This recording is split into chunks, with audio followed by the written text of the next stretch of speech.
주일 4부 예배를 하나님께 드리겠습니다.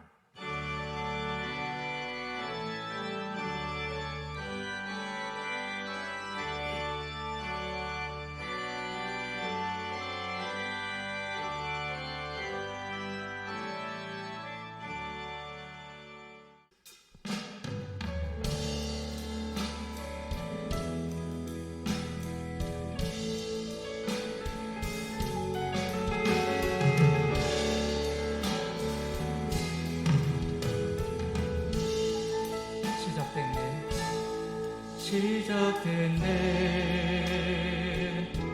우리 주님의 능력이 나의 삶을 다스리고 새롭게 하네. 자유하네. 죄와 사망으로부터 나의 삶은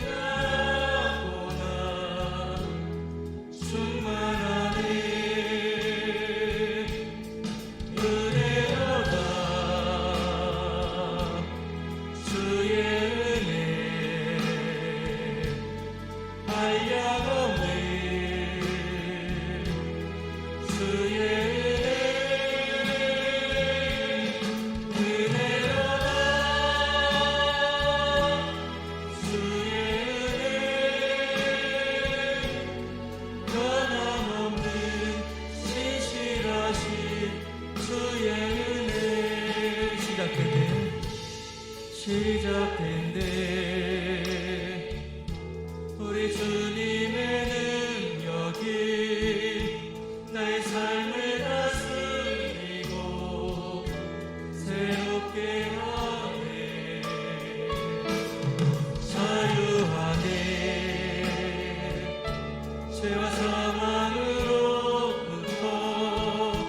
나의 삶은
은혜로다. 주의 은혜, 은혜로다. 주의 은혜, 변함없는 신실하신 주의 은혜.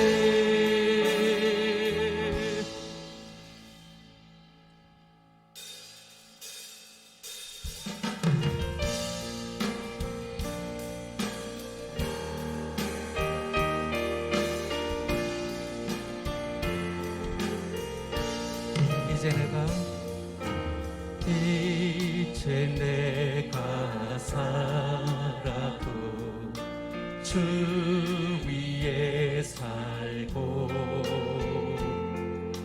이제 내가 죽어도 주 위에 죽네.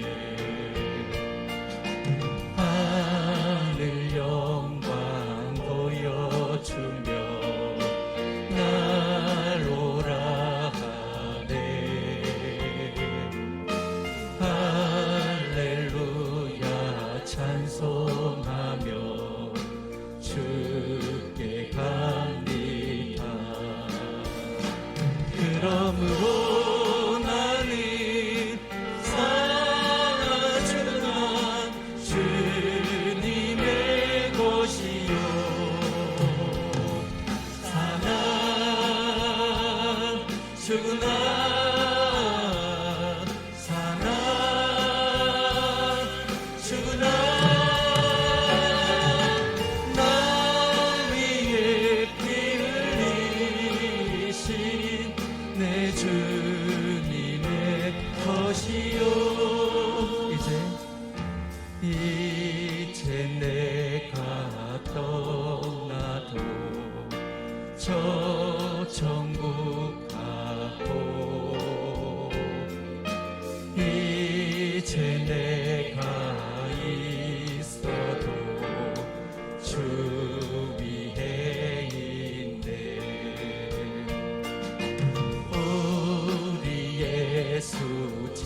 천군 천사 나팔 불며 마중 나오네. 그러므로 나는 사나 죽으나 주님의 것이요 사나 죽으나 사나 죽으나 날 위해 피 흘리신 내 주님의 그러므로 나는 사나 죽으나 주님의 것이요 사나 죽으나 사나 죽으나 날 위해 피 흘리신 우리 마지막으로 다시 한번 고백하며 나갑니다. 그러므로 살아 죽으나 그러므로 나는 사나 죽으나 주님의 것이요 사나 죽으나 사나 죽으나 날 위해 피 흘리신 내 주님의 것이요. 이 시간 다 함께 기도하실 때에 드려질 예배를 위해서 로고스 재단에 담임 목사님으로 세워주신 목사님의 영육간의 강건함을 위하여 또 말씀의 은혜를 사모하는 마음으로 이 시간 다 함께 기도하십니다. 에베소서 6장 1절에서 3절 말씀 제가 봉독하겠습니다. 자녀들아 주 안에서 너희 부모에게 순종하라. 이것이 옳으니라. 내 아버지와 어머니를 공경하라. 이것은 약속이 있는 첫 계명이니 이로써 내가 잘되고 땅에서 장수하리라. 아멘. 할렐루야. 자, 오늘은 어버이 주일입니다. 말씀을 전하기 전에 가사가 너무 좋아서 1년에 한 번씩이라도 우리 좀 마음을 좀 돌이키고자 이 양주동 박사님이 작사한 이 어머니의 마음 찬송가는 하네요. 이 어머니의 마음을 함께 먼저 불러보도록 하겠습니다. 찬양팀 같이 불러주세요. 반주해 주세요.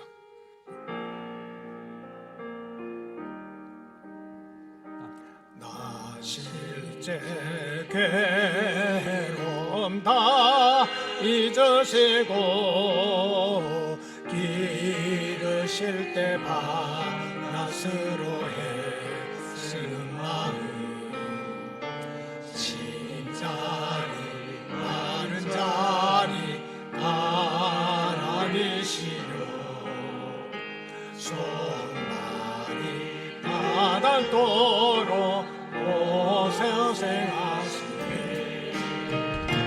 하늘 아래 그것이 높다 하리요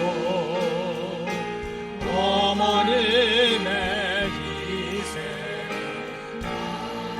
아니었소나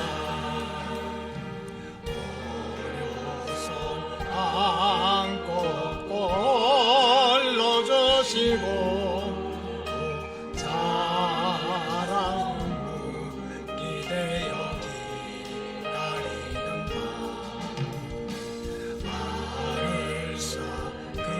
낼사 자식 생각이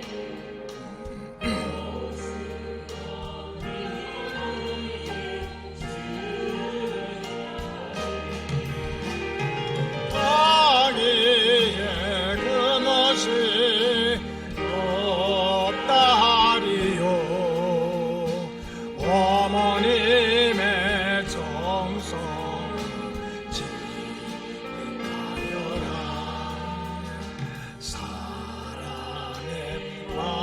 마음속엔 온 가지 소원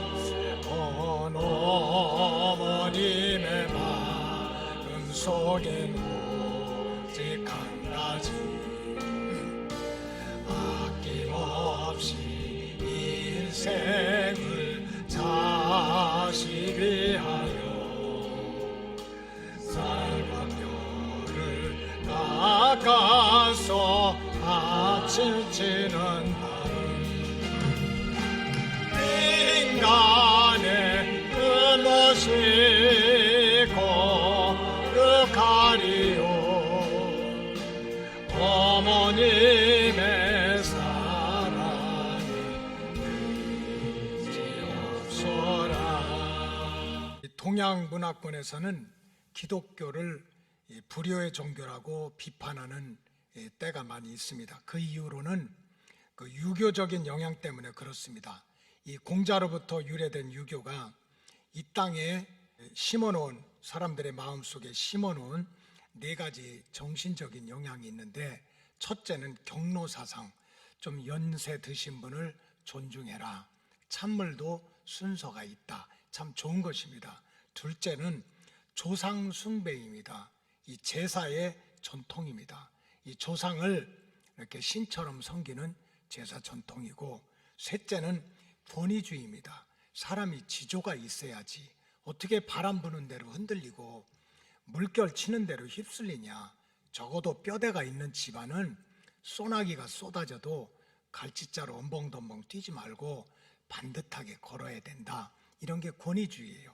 그 다음에 이건 아주 좋지 않은 거지만은 남존여비, 남자는 좀 귀하고 여자는 천하다. 이런 것들이 사실은 우리나라 500년의 정신을 지배했습니다. 이런 사상의 기초에서 이 기독교를 공격하는 사람들 중에 기독교는 불효의 종교라는 거예요. 그 구체적인 증거로 어떻게 돌아가신 부모님, 돌아가신 조상들한테 제사도 드리지 않느냐 해가지고 기독교는 천하의 몹쓸 불효의 종교다, 이렇게 지금도 생각하는 사람들이 많이 있습니다.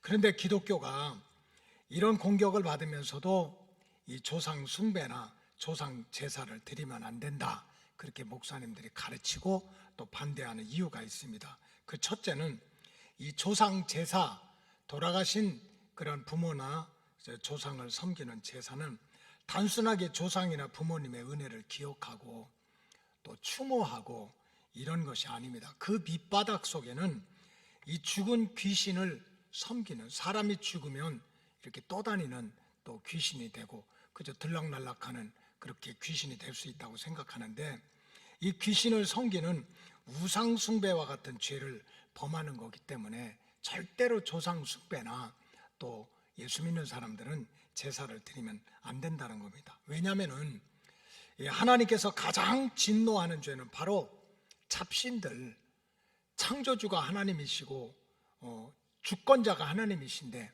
나 외에 다른 신을 섬기는 우상 숭배를 가장 진노하십니다. 근데 조상 숭배는 바로 눈에 보이지 않는 이런 조상들, 죽은 조상들을 신처럼 섬기는 우상 숭배이기 때문에 절대로 해서는 안 된다는 거예요. 출애굽기 20장 4절 다 같이 한번 읽겠습니다. 시작.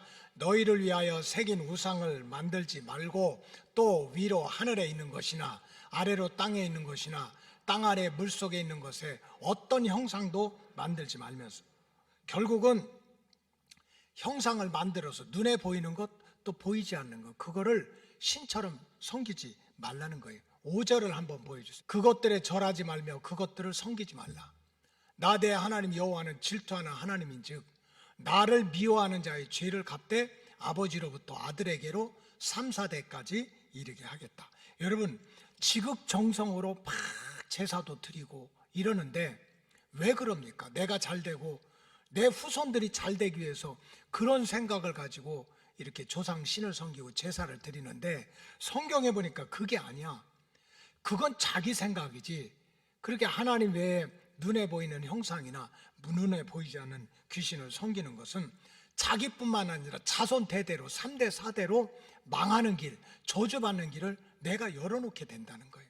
그렇기 때문에 이 부모가 자녀들한테, 후손들한테 축복의 통로가 돼도 부족한데 저주받고 심판받게 하는 통로가 된다면 어떡하냐. 그러니까 예수 믿는 사람은 절대로 죽은 귀신을 섬기는, 조상이라 할지라도 그런 제사, 또 조상 제사 이런 걸 드리지 말아야 된다는 거예요.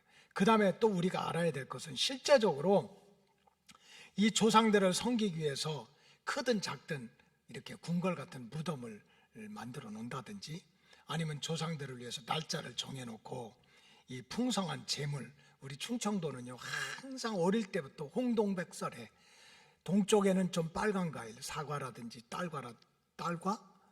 딸기라든지, 그 서쪽에는 좀 하얀 색깔 배라든지 바나나라든지 뭐 이런 걸 놓으라고 그렇게 제물을 놓은 거예요. 이 젓가락 하나도 그냥 놓습니까? 시접이라고 그래서 딸그락 해가지고 딱 맞춰가지고 이렇게 밥에다 꽂기도 하고, 물에다 한번 씻어가지고. 사실 그렇게 정성을 들여서 싸는 이 차려놓은 제물들, 돌아가신 분한테 무슨 의미가 있겠어요? 이미 사람은 육체로 죽으면 육체로서는 끝나는 거예요. 육체로 죽으면 감정도 없어, 느낌도 없어요. 그런데 그저 돌아가신 분을 위해서 무덤을 잘 쓴다든지 아니면 제사상을 차려놔도 그분들한테는 아무런 의미가 없어요. 제사상 차려놔도 결국 먹는 거는 산자들이 먹는 거야, 산자들이.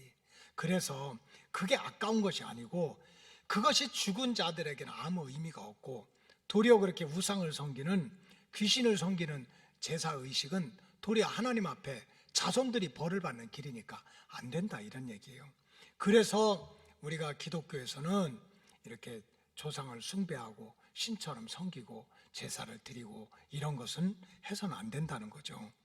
어디 부모님께 불효하라는 게 어디가 있겠어요? 그리고 동양 사상에 또 가장 큰 영향을 끼친 또 다른 종교는 말할 것도 없이 불교입니다. 불교. 근데 불교는 나중에 이제 그 미신적인 것이 이렇게 들어가서 그렇지, 불교의 본질 자체는 효가 중심이 아닙니다. 효가 중심이 아니에요. 불교의 중심 사상은 오히려 인간의 모든 고통은 연에서 생긴다. 연, 만남, 전생에 만났다든지 이생에 만났다든지. 혹시 여러분 아프리카 군타 킨테 때문에 잠 못 자고 뭐 밥 못 먹어본 적 계세요? 아니면 멕시코에 저 그냥 그 산꼭대기에 있는 원주민 때문에 뭐 그냥 막 머리가 쭈삣쭈삣하고 그런 적이 있어요? 없어요. 내가 모르는 사람하고는 서로 얽힐 게 없어. 서로 얽힐 게 없어.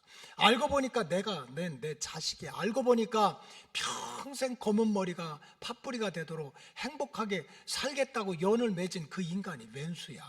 그래서 알고 보면 모든 인간의 고통은 인연에서 생기는 거야. 이게 전생이든지 이생이든지. 그러니까 불교에서는 해탈, 니르바나, 그 기독교로 말하면 구원에 이르려면 연을 끊어야 된다는 거예요. 그래서 출가를 하는 거예요. 나갈 집 가짜야.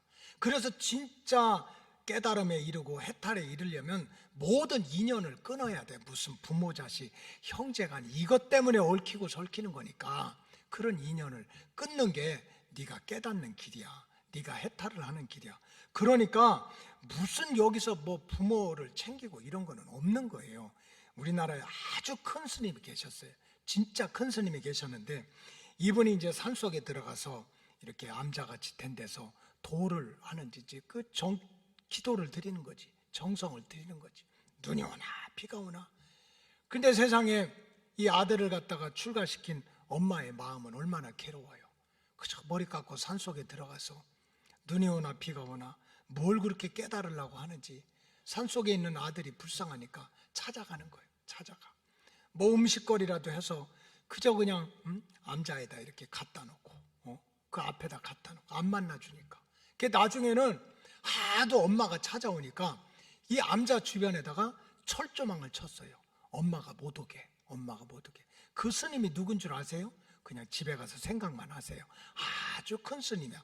그런데 그냥 보통 스님들이 야, 그 큰 스님 훌륭하다고. 엄마가 그렇게 10년 동안도 찾아오는데 그냥 얼굴도 보여주지 않고 못 오도록 그 암자에다 뭘 쳤다는 거야? 철조망을 쳤다는 거야. 그러니까 불교에서 무슨 막 나를 낳아주시고 길러주신 막 부모님께 효도를 해라 이런 거 없어요. 정말 사람들이 몰라서 그렇지 나를 낳아주시고 길러주신 부모님을 좀 공경해라, 효도해라 하는 것을 적극적으로 가르치는 것은 바로 하나님의 말씀인 성경입니다. 성경에 기초한 기독교가 바로 부모님에 대한 효도와 공경을 가르치고 있어요. 여러분, 하나님께서 애굽에서 나온 이스라엘 백성들을 구원할 때 정말 하나님은 자기 백성이 구원받기를 원하잖아요. 축복받기를 원하잖아. 그래서 모세를 통해 가지고 10가지 계명을 줬어요. 이거를 10계명이라고 하는 거예요. 근데 1계명에서 4계명까지는 하나님에 관한 계명이에요. About God이야. 나 외에 다른 신 섬기지 말, 세상 돌아다니지 말고 정해진 안식일 날은 하나님 앞에 와서 꼭 예배 드려, 뭐 이런 1계명에서 4계명까지는 하나님을 잘 섬기라는 거예요. 그 다음에 5계명부터 10계명까지는 인간들 사이의 관계를 말씀해 준 게 바로 5계명에서 10계명이에요. 그런데 인간 사이에 지켜야 될 첫 번째 계명, 제5계명이 뭡니까? 내 부모를 공경해라. 내 부모를 공경해라. 그리하면 내 하나님 여호와가 내게 준 땅에서 내 생명이 길리라. 너 정말 이 땅에서 건강하고 평안하고 행복하게 오래 살고 싶어? 그러면 너 내 부모부터 공경해. 거꾸로 말해서 너 부모 무시하면 이 땅에서 너 오래 살지도 못해. 행복하게 살 수도 없어. 하나님은 이런 말씀을 하신 거예요. 무슨 효도는 해도 되고 안 해도 되고의 문제가 아니라 절대적인 그런 명령으로 내린 거예요. 그 육신적으로 내가 사느냐 죽느냐, 내가 육신적으로 복을 받느냐 벌을 받느냐 하는 기준은 네가 어떤 학교 나왔고 얼마나 똑똑하고 얼마나 친구들이 많고 그게 아닌 거예요. 네 부모를 얼마나 공경하느냐 하는 것에 따라 너는 죽을 수도 있고 살 수도 있어. 너는 벌을 받을 수도 있고 복을 받을 수도 있어. 이게 바로 하나님의 말씀인 거예요. 자, 에베소서 6장 2절 다 같이 한번 읽겠습니다. 내 아버지와 어머니를 공경하라. 이것이 약속 있는 첫 계명이다. 하나님이 얘기하는 거예요. 모세를 통해서 얘기하고 이제 바울을 통해서 얘기해요. 하나님이 너랑 나랑 약속을 하자. 지금 나 하나님 잘 믿는데요, 나 은혜 받았는데 성령 받았는데 방언이 터지고 난리도 아닌데 내가 교회에서 충성했는지. 아니야, 너 나랑 약속하자. 그 약속이 뭡니까? 내 아버지와 어머니를 공경해라. 너랑 나랑 약속하자. 자, 3절 다 같이 읽겠어요. 시작.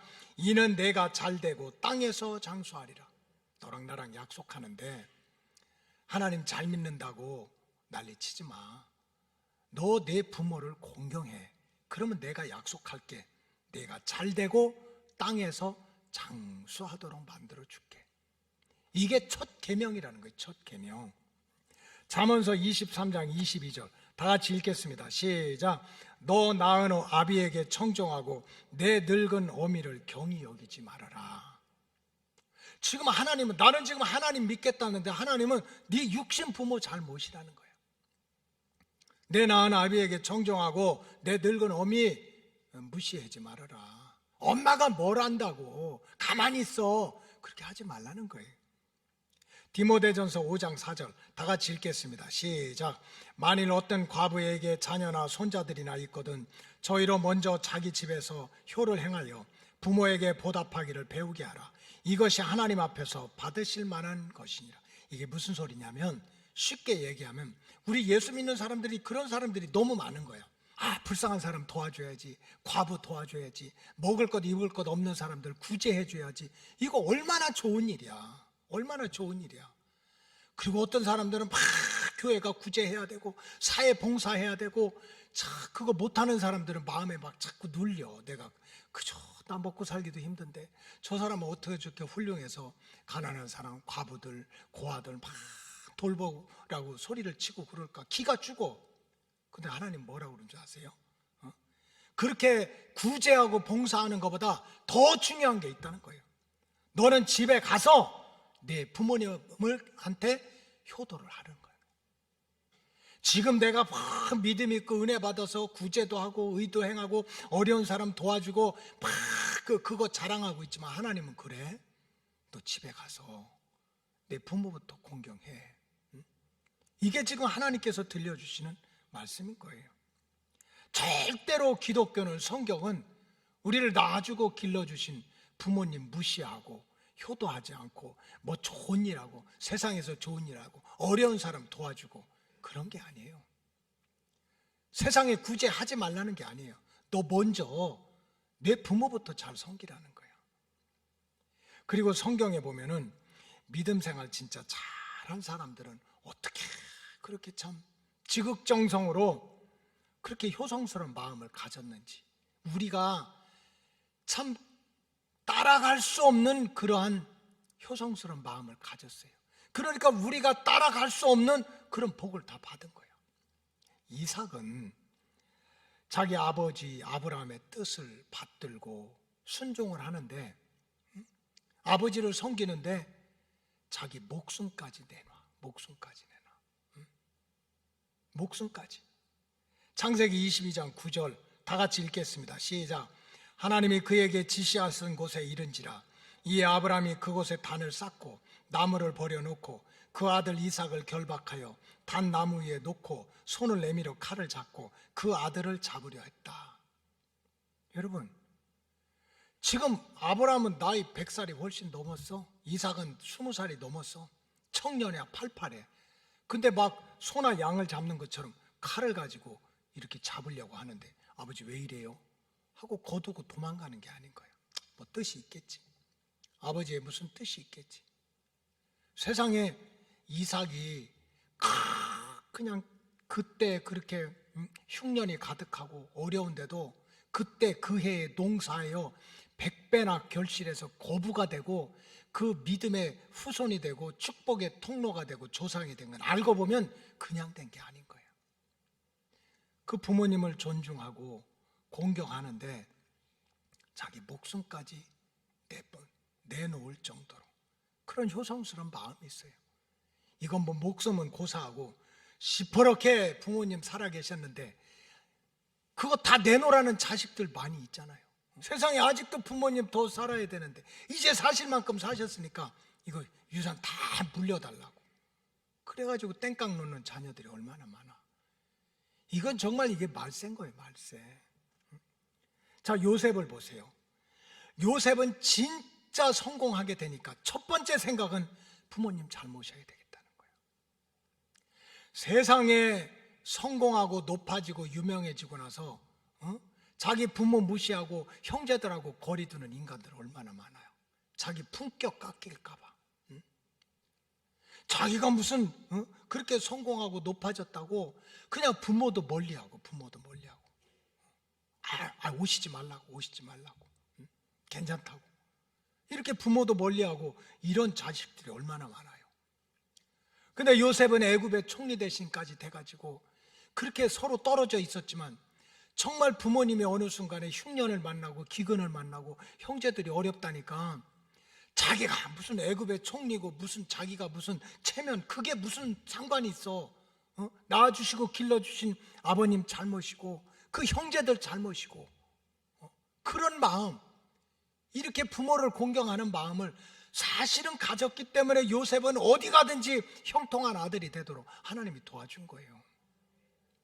나중에 아버님이 죽게 되니까, 야곱이 죽게 되니까 그 형제들이 막 두려워하잖아요. 야, 아버지 있을 때는 우리도 돌봐주고 우리가 죄가 많은데 그 조카들도 잘 돌봐줬는데 또 아버지 야곱 돌아가셨으니까 우리 또 괴롭히면 어떡할까 했더니 창세기 50장 20절 다 같이 읽겠습니다. 시작.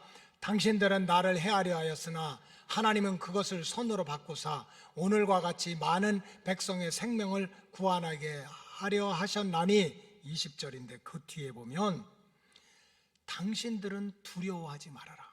당신들은 나를 해하려고 하고 이렇저렇게 했지만 그러나 두려워하지 마라. 내가 당신들이 누구 형님들과 조카들을 내가 끝까지 잘 지키고 보살피겠다는 거예요. 누구를 생각해서?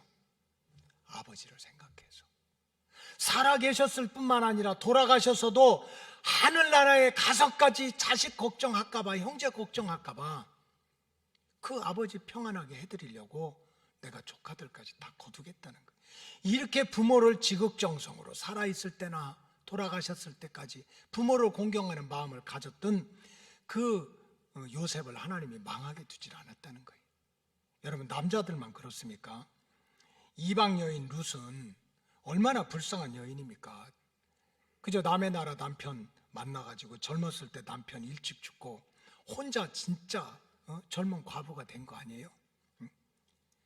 그런데 그렇게 혼자 몸이 됐을 때도 나중에 이제 이스라엘 땅에 들어가서 다시 재혼을 했어도 그저 그 나오미 친정엄마도 아니야. 시어머니 나오미가 외롭지 않도록 쓸쓸하지 않도록 그저 자기가 남편이 있을 때나 남편이 죽었을 때나 또 새로운 가정을 이뤘을 때나 피부치 하나 섬기지 않는 시어머니지만 그래도 나의 어머니니까 내가 잘 섬겨야 되겠다. 그런 마음을 가졌던 거, 그런 효성스러운 마음을 가졌던 게 누구예요? 룻이에요, 룻. 근데 그런 마음을 가졌던 룻이 아이고 참 저거 바보다 손가락질 당했습니까? 그 손주 중에 바로 왕이 나오는 축복을 하나님이 허락해 주셨던 거예요. 그래서 성경에 보면 정말 부모님께 지극정성으로 효성스러운 마음을 가지고 인생을 살았던 그러한 백성들을 하나님이 외면하지 않는 거예요. 도리어 불효를 행하고 부모님을 무시했던 그런 불효자들에 대해서는 내가 내버려 두지 않겠다고, 반드시 심판하겠다고 그렇게 경고를 하시는 분이 하나님이세요. 잠언서 30장 17절 다 같이 한번 읽겠어요. 잠언서 30장 17절 시작. 아비를 조롱하며 어미 순종하기를 싫어하는 자의 눈은 골짜기에 까마귀에 쪼이고 독수리의 새끼에 먹히리라. 여러분 절대로 조금이라도 부모님한테 불효했으면 골짜기 다니지 마세요. 까마귀가 와서 눈을 다 파먹는데, 눈을 다 파먹어. 아이고 보시라. 이거 하나님은 효도하는 자를 이렇게 축복하면서 불효하는 자는 그냥 날아가는 새를 통해서도 그냥 어디는 보니까 또 머리를 뜯어놓겠다는 거예요. 하나님이 굉장히 이 불효하는 것에 대해서는 아주 예민하게 심판을 하세요. 출애굽기 21장 15절 이건 참 무서운데 한번 읽어보세요. 시작. 자기 아버지나 어머니를 치는 자는 반드시 죽이래요. 세상이 참 주님 오셔야지 말로 대드는 게 아니라 세상이 얼마나 악한지요. 부모님을 그냥 밀치고 부모님을 죽이는 자녀도 있잖아. 이게 말세인 거야. 그러니까 하나님은 절대로 불효하는 모습을 보지를 않는 거예요. 그러니까 기독교야말로 철저하게 너를 낳아주고 길러주신 부모님께 효도를 하라는 거예요. 근데 성경에서 가르치는 효도, 성경에서 또 하나님이 명령하는 그 효도의 대원칙이 있는데 그거는 바로 다른 것이 아니라 반드시 부모님께 효도를 해야 되는데 언제 하라는 거야? 살아계실 때 효도하라는 거예요. 살아계실 때. 불교나 유교 다 얘기했죠. 불교는 인연을 아유 끊는 거야. 나머지 뭐 부모님 어쩌고 그건 다 미신에서 온 거예요. 유교는 효의 근본을 제사로 둬. 성경의 핵심은, 기독교의 핵심은 그게 아니야. 효도 안 하면 부모님을 치고 부모님께 대드는 자녀는 죽여, 이렇게까지 하신 하나님이 효도를 하려면 언제 하라는 거예요? 살아계실 때 하라는 거예요. 한 나라에 강혁이라고 하는 선비인지 아니면 뭐 민초인지 모르겠어요. 어머니가 돌아가신 후에 3년 동안 그 무덤 옆에다가 이렇게 움막을 쳐놓고 3년 동안을 아침 저녁으로 찬물을 올리면서 곡을 했어요. 그냥 3년 동안. 그래가지고 이 강혁이 그냥 세상에서 가장 훌륭한 효를 행했다고. 그래서 우리나라도 옛날에 1년상 치르고, 옛날 시골에서는 마루 끝에다가 지청이라고 해서 이렇게 보재기 내려놓고 아침 저녁으로 음식 올리고 뼈대 있는 집안은 했어요. 이거 저 어릴 때도 그거 봤다니까. 돌아가신 다음에 그렇게 돌아가신 다음에 이런 것을 효를 했다고 칭송을 받았지만, 그러나 기독교는 그렇지 않아요. 성경은 그렇지 않아. 부모님을 공경하고 효도하는데도 언제 하라는 거예요? 살아계셨을 때 하라는 거예요. 죽은 자를 위해서 비싼 수의를 입히고 화려한 무덤을 쓰고 비석을 세우고 또 계절마다 좋은 제물을 올려드리는 것도 그것도 귀한 일이지. 그걸 어떻게 무시할 수가 있어요? 그러나 그런 마음이라면 살아계셨을 때 옷 한 벌이라도, 살아생전에 음식 한 번이라도, 살아생전에 손 한 번이라도 잡아드리면서 살아있을 때 육신 효도를 다하라는 뜻입니다. 오늘은 어버이 주일입니다. 그래서 제가 1년에 한 번씩은 그래도 우리 로고스 가족들이 맡겨주신 양떼들이 여러분들이 잘 되고, 여러분들의 지극정성 때문에 가문이 잘 되고, 여러분들 자손들이 잘 돼야 될 거 아닙니까?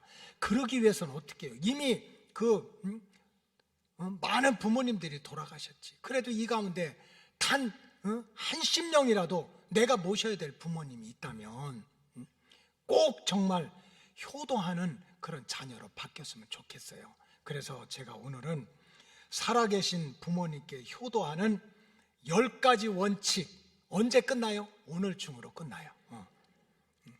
1년에 한 번 이렇게 목사님이 설교도 하고 또 잔소리도 했는데, 살아계신 부모님께 하는 10가지 원칙을 말씀드리겠어요. 자, 다 받아 쓰세요. 여러분 교회 올 때 공책 가져오라고 그랬으니까. 첫째는 마음으로부터 효도를 시작하라. 어디에서 시작하라고요? 마음에서. 여러분, 사람의 모든 말과 행동과 발걸음이나 이런 것들은요, 마음에서 나와요. 내가 바쁜데, 내가 힘든데, 그렇게 엄벙덤벙 하다 보면 부모님 안 계셔. 내가 바쁘고 힘들어도 내가 정말 효도해야 되는데, 부모님 찾아뵈야 되는데 하고 자꾸 마음을 먹게 되면 길이 열린다니까, 시간이 생긴다니까, 그런 만남이 생기는 거예요. 그래서 효도는 어디에서 시작하는 거예요? 마음에서 시작하는 거예요. 그래서 내가 마음으로부터 꼭 내가 빨리 효도해야 되겠다 하는 생각을 꼭 가져야 된다는 거예요. 여러분, 영적이나 육적이나 마찬가지예요. 교회를 오는 목적도 마찬가지예요. 여러분들 왜 교회 옵니까? 내가 다음 주는 그거를 좀 하려고 그래요. 왜 오세요? 내가 예배를 통해서 하나님 만나야지, 말씀을 통해서 은혜 받아야지, 간절히 주님의 이름으로 기도해서 응답 받아야지 하는 마음을 먹고 오면 그대로 될 줄로 믿습니다. 마음으로 믿어 의에 이르고 내 입술로 시인하여 구원을 받는다는 거예요. 근데 만약에 교회 오는데 오늘은 속장하고 한번 말다툼을 해야 되겠다 하는 마음으로 오면 속장 만나서 다투고 가는 거예요. 여러분, 영적인 생활이나 육신적인 생활도 마찬가지예요. 모든 건 마음에서부터 시작해요. 나 바쁜데, 힘든데, 어려운데, 그런 사이에 부모님은 훅 가시는 거예요. 내가 아무리 바쁘고 힘들어도 어떻게 해서든지 부모님 잘 모셔야지, 효도해야지, 이번에는 좀 만나야지, 잘 섬겨야지 하는 마음으로부터 효도를 시작해라. 그 다음에 두 번째, 부모님께 가정과 자녀 또 내가 하는 일에 대해서 소상하게 말씀을 드려라. 9시 반에도 아멘 안 하고, 이게 무슨 국가 기밀이야. 전혀 얘기를 안 하려고 그래. 물어도 대답을 안 해. 여러분, 부모님의 두 가지 특징이 있습니다. 특히 연세 드신 부모님의 두 가지 특징인데, 첫째는 궁금해 죽겠어. 왜 그렇게 궁금한지 몰라. 밥은 먹었는지, 학교는 갔는지, 코로나는 안 걸리는지, 뭐 직장은 괜찮은지 궁금해요, 안 해요? 좀 늘푸른데 대답해봐요. 궁금해요, 안 해요? 해. 그 다음에 두 번째 특징이 있어. 연세 드신 부모님들은 들은 얘기를 금방 잃어버려. 그래서 한 얘기를 또 어떻게 해야 돼? 또 해줘야 돼. 맞으면 아멘. 그러니까 효도가 거창한 게 아닙니다. 거창한 게 아니야. 걱정이 많아. 그게 궁금해. 그러니까 아주 시간을 내 가지고 설명을 해드려. 어머니 앉아보세요.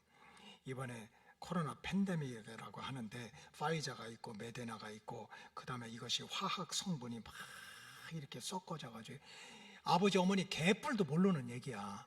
그래도 그냥 내가 이제 만약 약국에서 약사를 해 그래가지고 화학 반응이 일어나가지고 이렇게 해가지고 이게 좋은 약이 된대요. 그러면 이 엄마들의 눈치가 빨라가지고 그러냐고 이래요. 아무것도 모르면서. 그런데도 얘기해주는 자체가 행복한 거야. 행복해. 효도는 큰 것이 아니야. 나와 관계된 일, 자식들에 관한 일, 먹고 사는 문제를 그저 소소하게 설명해 드리는 거예요. 아예 엄마 엊그제 해줬잖아. 듣는 즉시 잃어버려. 그러니까 또 해줘야 돼. 자, 아멘. 근데 아멘 할 사람들은 안 하고 앞에서만 아멘해. 앞에서. 저 뒤에서 해야지. 그 다음에 세 번째, 함께 모시고 살면 가장 큰 효도이고 할 수 없으면 열심히 찾아뵙고 그것도 힘들면 전화라도 해라. 이게 효도야. 이게 효도야. 무슨 그냥 거창하게 이게 아니에요. 그 다음 요즘에는 다 여기저기 흩어져서 살고 그런 거 다 있지. 그렇다고 어떻게 잃어버립니까? 없는 것처럼 어떻게 사느냐고. 요즘에 맘만 먹으면 부모님께 다 영상통화 같은 것도 해줄 수 있어. 막 콧구멍 이만하게 나오는 거 막 이래가지고. 그런 거 해줘요. 해줘. 그것도 모르냐고 하지 말고. 그렇게 해가지고 하면 이제 얼굴도 좀 보여드리고. 그게 효도지. 같이 모시고 살면 제일 좋지만 그게 아니면 꼭 찾아뵙고 전화라도 해드려라. 이게 효도다. 그 다음에 네 번째, 규칙적으로 생활비든지 용돈을 꼭 드려야 된다. 규칙적으로 꼭 생활비든지 많든 적든 그렇게 현금을 꼭 드려야 된다. 정확하게 작년에요. 내가 어떤 집사님이 자기도 모르게 여자 집사님이 툭 하는 말을 듣고 내가 눈을 정색을 하고 혼냈겠어. 그 여자 집사님이 김씨야. 김씨. 하나들이 아니지.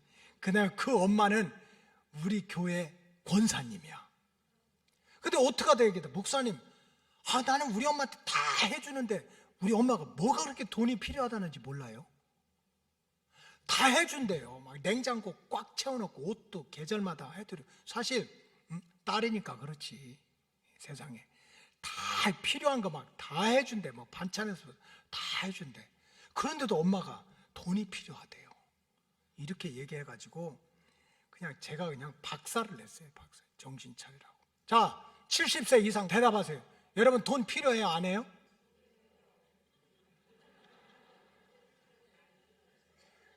아니, 운동화 비싼 거 사주는 게 좋아요? 운동화 사라고 돈 주는 게 좋아요? 효도 얼마나 할 건데요? 여러분 부모님을 위해서. 나는 사실은 이렇게 설교하면서 너무 부끄러움이 많으면서도 마음속으로 감사한 게 있어요. 진짜 개척교회 한 달에 3만 원 받으면서도 양가 부모님께 꼭 보냈어요. 공주에 가서 5천 원 보내면 1,000원 뭐 붙여야 돼. 미국에서 개척하고 이럴 때도. 그래서 결혼하는 젊은 신랑 신부한테 니네도 꼭 그렇게 하라고 해요. 근데 우리가 그렇게 해서 부모님께 드릴 게 어딨냐고. 얼마나 드리냐고. 나 먹고 살 거 먹고 쓸 거 다 쓰고 정작 부모님을 향해서는 많지 않아요. 그 다음에 5번째, 생일 잔치를 꼭 해드려라. 생일 잔치는 2번 해야 돼요. 첫째는 부모님 생일에는 반드시 아버지 생일은 아버지 친구, 어머니 생일은 어머니 친구를 초청해서 절대로 무슨 하얏트 호텔이라든지 무슨 파라다이스라든지 뭐 워커이라 이런 데 절대로 가지 말고 동네 산둥반점 적으세요. 산둥반점. 그 메뉴도 제가 정해줄게. 짬뽕이나 짜장에다가 군만두 하나. 그리고 아버지 친구들 모으라고. 생일이라고. 1년에 그거 한 번 못해요? 1년에 한 번 못해. 저는 했으니까 얘기하는 거예요. 물론 이제 멀리 떨어져 있고 그때는 못했지만은.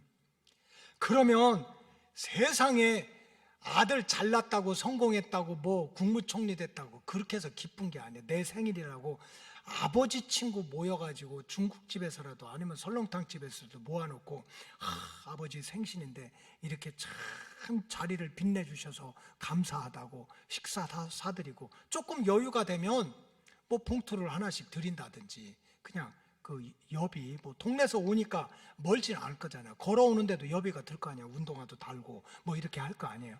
그러니까 그냥 여비 뭐 한 200만 원 이렇게 넣어가지고 한다든지.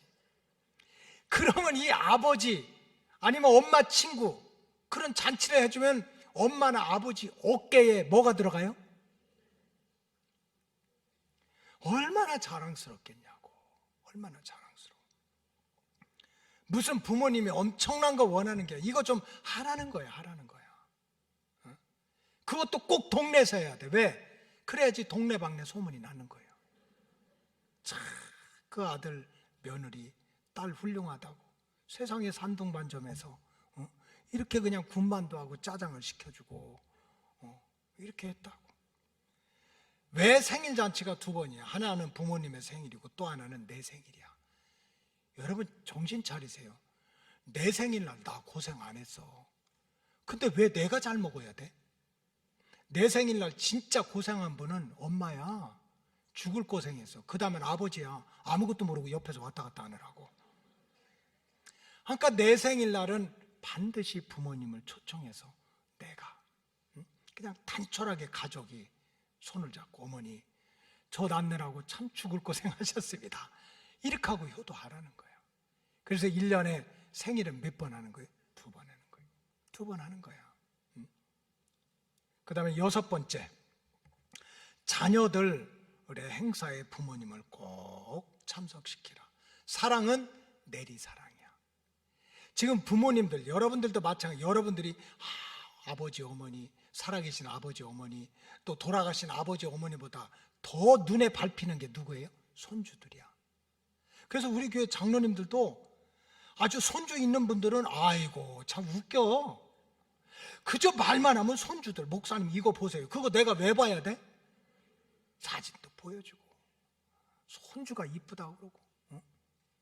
그런데 그렇게 내리사랑하는 그 손자들 보는 맛에 그 기쁨을 느끼는데 그냥 손주들 할머니 할아버지 만나지도 못하게 하고 그러면 안 되잖아요.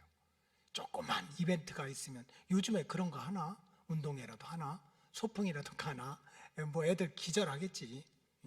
그래도 무슨 이벤트가 있으면 좀 부모님들을 손주들하고 이렇게 기쁘게 만날 수 있도록 해주는 거, 이게 효도지. 7번째는 몸을 잘 보살펴 드리시기 바랍니다. 몸을 좀 주물러 드리고요, 머리 손도 봐주시고, 자기만 찍고 바르고 코빼기 신고 왔다 갔다 하지 말고 좀 부모님도, 그 다음에 또 목욕도 좀 같이 가서 얼마나 좋아요. 뭐 딸이면 어머니, 뭐 아들이면 아버지 모시고 와서 동네 목욕탕 가서, 요즘에는 가면 안 되지 코로나 때문에, 그렇게 해가지고 좀 등도 밀어드리고 그 구분 등도 한번 좀 보고,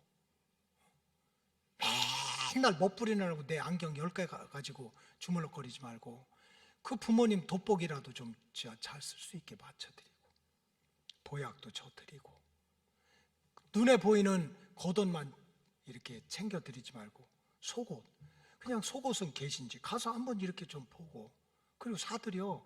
속옷 얼마나 비싸요? 안 비싸. 그냥 팬티 같은 것도 간단하게 그냥 한 장에 8만 원 뭐 이런 거 있더라고. 그런 거 이렇게 사드려. 그런 거 안 하고 사실 면으로 건강하고 이런 게 얼마나 많아요. 여러분 실천을 하세요. 실천을. 그 진짜 효도는 몸을 이렇게 잘 살펴드려야 돼요. 몸을 살펴드려야 돼. 그 다음에 8번째로, 몸이 아프시다면 병원을 꼭 모시고 가세요. 왜냐하면 부모님들의 특징이 있어. 되게 얘기를 안 해요. 자녀들한테 웬만하면 아프다는 거 얘기 안 해요. 여러분 해요? 안 해요? 안 해요. 안 해. 근데 아프다 이렇게 할 때는 진짜 아픈 거예요. 그러니까 그런 때는 꼭 직접 모시고 병원에를 가고. 그 다음에 9번째, 가장 어려운 효도가 있는데 그건 부모님의 말씀을 들어드리는 거예요. 부모님의 말씀을 들어드리는 거야.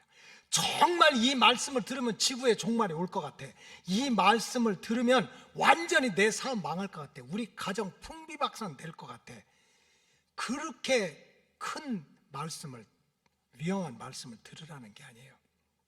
사실 부모님들이 자기 자녀들한테 뭐 이렇게 보통 이렇게 얘기하는 말씀은 무슨 세계 평화를 위해서든지 무슨 핵 문제라든지 남북 통일의 문제라든지 그렇게 거창한 게 아닙니다. 아주 소소하고 아무것도 아닌 일이야. 들어도 되고 안 들어도 되는 일이야. 그래서 대개 자녀들은 들어도 되고 안 들어도 되니까 어떻게 해요? 안 들어. 근데 효도와 불효는 그 차이야. 무슨 부모님은 그 자녀가 앉아가지고 막 거창한 주제를 가지고 내 생각은 이러니까 막 뭐 이렇게 해라, 그런 거 아니에요. 너무너무 소소한 것들이야. 들어도 되고 안 들어도 돼. 그때 듣는 게 효도란 말이에요. 예를 들어 어제 미세먼지가 굉장히 많았어. 오늘은 좀 풀려. 근데 갑자기 아버님이 그냥 방에만 있다 답답하시니까, 야 아들아, 그 창문 조금만 좀 열어달라. 그렇게 하면 알았습니다 아버지하고 창문 열으면 지옥 갑니까? 아니면 잠깐 창문 열어놓으면 미세먼지가 들어와서 우리 집에서 폭탄이 터져? 그런데 그거를 못 받아들이고, 아버지 지금 미세먼지가 얼마나 지금 그 수준이 얼만데 이 카톡 좀 보세요. 여기 미세먼지 지금 아주 나쁨 수준이야 해가지고 그냥 그 말을 다 묵살해요. 응? 이래서는 안 된다는 거예요. 어? 내가 1년에 한 번씩 이렇게 잔소리라도 해야지. 끝까지 아멘 안 하지만. 부모님들이 우리한테 요구하는 게 거창한 게 아니라니까요. 대개는 다 들어도, 거의가 다 들어도 되고 안 들어도 되는 거야. 그럴 때 우리 로고스 가족들은 어떻게 해야 돼요? 들어야 돼요. 그거 가지고 망할 일 아니니까. 자, 마지막 결론. 10번째 효도. 효도 중에 가장 큰 효도는 부모님을 구원시켜야 돼요. 육신 효도는 잠깐이야. 육신 효도는 20년, 30년, 50년, 60년 해서 한 줌의 흙이나 재로 끝나면 끝나는 거예요. 한 번 죽는 것은 사람에게 정해져 있고 그 외에는 반드시 심판이 있는데 누가 천국 가고 누가 지옥에 떨어집니까? 무슨 고생하셨다고 부모님 천국 가고 고생 안 하셨다고 지옥 가고 그거 아니야. 나를 낳아주시고 길러주신 부모님이라도 예수 잘 믿고 죄사함 받고 하나님 자녀가 안 되면 지옥 가는 거예요. 그래서 우리가 효도 중에 가장 큰 효도는 여러분들이 육신 봉양 잘 해가지고 그 부모님의 마음을 열게 해서 영혼을 구원받게 하는 것, 이것이 우리 로고스 가족들이 꼭 순종해야 될 영육간의 효도의 원칙이 되는 줄로 믿습니다. 이 말씀 잘 순종해서 자자손손 구원받고 복받는 로고스 가족들 되시기 바랍니다. 기도하겠습니다. 하나님 감사합니다. 내 부모를 공경해라. 그리하면 내가 땅에서 잘 되고 또 장수하고 자손들이 잘 될 거라는 말씀을 들었습니다. 우리 로고스 가족들 부모님 살아계실 때 육신적으로도 효도하고 영적으로도 효도 잘해서 자자손손 구원받고 축복받는 믿음의 자손들이 되게 하여 주시옵소서. 감사하며 예수님의 이름으로 기도하옵나이다. 아멘.